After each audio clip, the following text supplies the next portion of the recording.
This process is an embarrassment. This is nuclear-grade bonkers, what is happening here tonight. We are about to reorder 1/5 of the American healthcare system, and we are going to have 2 hours to review a bill which at first blush stands essentially as healthcare system arson.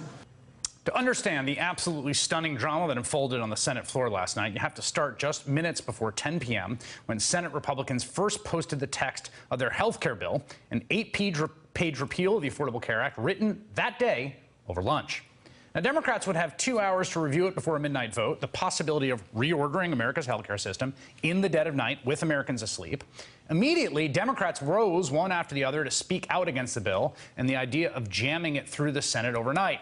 After McConnell first introduced the bill, just one Republican senator would take to the floor for the GOP. That was Senator Mike Enzi of Wyoming, who intended to hold the floor at all costs.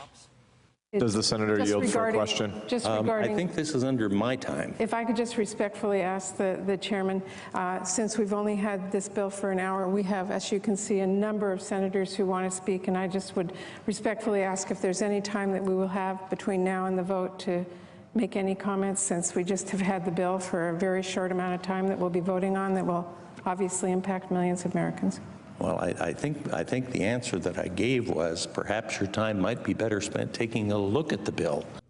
As the clock ticked toward midnight, Vice President Pence arrived on the Hill to potentially cast a deciding tie-breaking vote to chants of shame from protesters. The first vote of the night began at 20 minutes after midnight, the last lever Democrats could pull, which was a request to send the bill to committee for debate. Now, that vote would certainly fail, and it did. But here's the thing.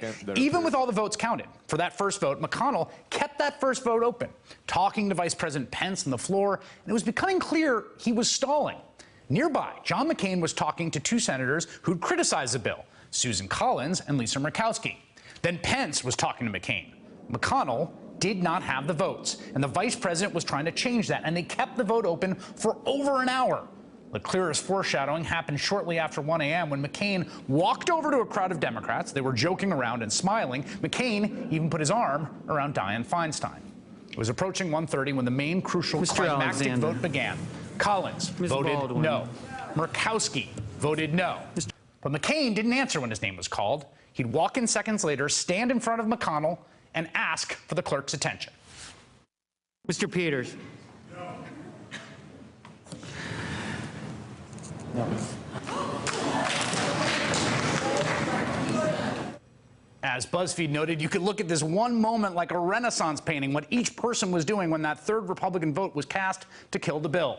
Something several Democrats have told All In. They did not know what would happen for sure until they witnessed it. Bernie Sanders nudging Senator Jeanne Shaheen, the vote was coming.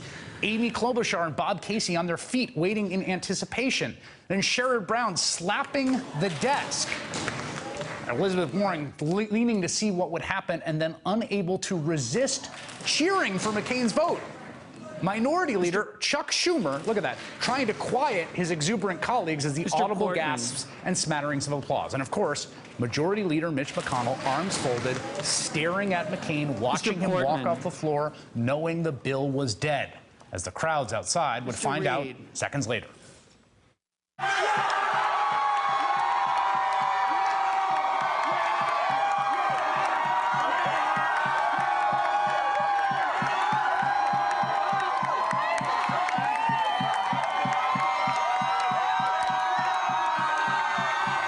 After that vote, Leader McConnell addressed the Senate, saying it's time to move on and acknowledging the defeat.